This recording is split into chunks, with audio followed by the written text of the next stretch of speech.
નજર કરીએ બોટાદ પર તો બોટાદ જિલ્લાના ગઢડા ખાતે અખિલ ભારતીય યુવા કોળી સમાજ દ્વારા તેજસ્વી દાળલાનો 13મો ઇનામ વિતરણ અને સન્માન સમારોહ યોજાયો હતો। કાર્યક્રમમાં 800થી વધુ તેજસ્વી વિદ્યાર્થીઓનું સન્માન કરવામાં આવ્યું હતું। રાજ્યના કેબિનેટ મંત્રી કુંવરજીભાઈ બાવળિયાની ઉપસ્થિતિમાં વિદ્યાર્થીઓને શિક્ષણ, વ્યસન મુક્ત જીવન અને ઉજ્જવળ ભવિષ્ય માટે પ્રેરણા આપવામાં આવી હતી।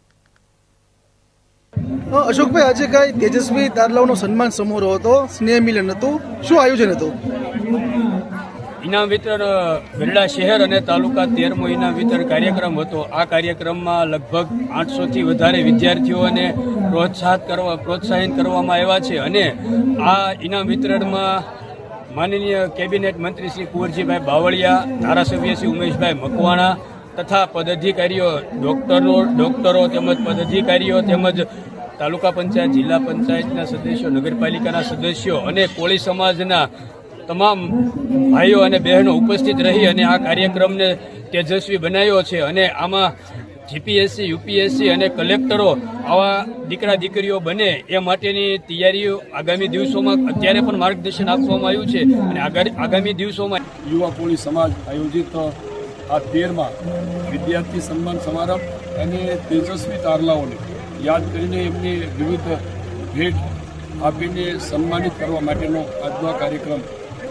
ગઢડા ખાતે હતો। ખાસ કરીને યુવાનો જે ભાઈ અશોકભાઈની આખી ટીમ એમના માધ્યમથી સરસ મજાનું આ 13મી વખત પરમતા કોળી સમાજના યુવાનોને યાદ કરીને, દીકરા દીકરીઓને યાદ કરીને, તેજસ્વી તારલાઓને યાદ કરીને જે રીતે સન્માનિત કરવામાં આવ્યા છે એનું અભિનંદન આપું છું। ખાસ કરીને ઉત્તરોત્તર જે રીતે સમાજની અંદર શિક્ષણનું પ્રમાણ વધી રહ્યું છે પણ હજુ ક્યાંક ગેપ છે। ખાસ કરીને જે એનો ટેલેન્ટ હોય એવા યુવાઓને માર્ગદર્શિત કરીને સ્પર્ધાત્મક પરીક્ષાઓ, યુપીએસસી, જીપીએસસીની પરીક્ષાઓમાં પણ કઈ રીતે આગળના દિવસોમાં સ્પર્ધાત્મક પરીક્ષાઓ સામેલ થઈ શકે, એની સાથે સાથે જે સ્પર્ધાત્મક પરીક્ષાઓ લેવાય છે એમાં પણ બહોળા પ્રમાણમાં આ યુવકનો ભાગ લે અને પોતાની કારકિર્દી તરીકે બનાવી શકે। એની સાથે ધર્મને લગતા જે ખાસ કરીને સ્વામીજીએ પણ જે વ્યસન મુક્તિ અને સમાજની પવિત્ર ભૂમિ ઉપર અખિલ ભારતીય યુવા કોળી સમાજનો આ 13મો વિદ્યાર્થી સન્માન સમારોહ હતો, જેમાં ઉપસ્થિત રાજ્યના આપણા કેબિનેટ મંત્રી માનનીય કુંવરજીભાઈ બાવળિયા સાહેબ ઉપસ્થિત રહ્યા, બંને મંદિરોના કોઠારી સ્વામીજી પણ ઉપસ્થિત રહ્યા અને સૌ કોળી સમાજના જિલ્લા પંચાયતના સદસ્યશ્રીઓ, તાલુકા પંચાયતના સભ્યો, સરપંચશ્રીઓ અને સૌ ગામનાજનો ઉપસ્થિત રહી અને આજે વિદ્યાર્થીઓનું આજે સન્માન સત્કાર કરવામાં આવ્યો છે, જેને ધોરણ 8થી લઈને 12 સુધી જે વિદ્યાર્થીએ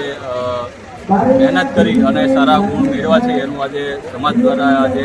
સન્માન કરવામાં આવ્યું છે અને સાથોસાથ સૌ આગેવાનો વતી અને આગેવાનો દ્વારા સમાજ વ્યસનમુક્ત બને અને સાથોસાથ હવે ખાલી બીએડ કે પીટીસી નહીં પણ વિદ્યાર્થીઓને એ પણ કહેવામાં આવ્યું છે કે ભાઈ જીપીએસસી, યુપીએસસી એવી રીતના સ્પર્ધાત્મક પરીક્ષાઓની પણ તૈયારી થાય એ પ્રકારનું અત્યારથી ધોરણ 10 અને 12ના વિદ્યાર્થીઓ ચાલુ કરી છે, જેથી કરીને આવનાર સમયની અંદર કોળી સમાજના પણ વિદ્યાર્થીઓ કલેક્ટર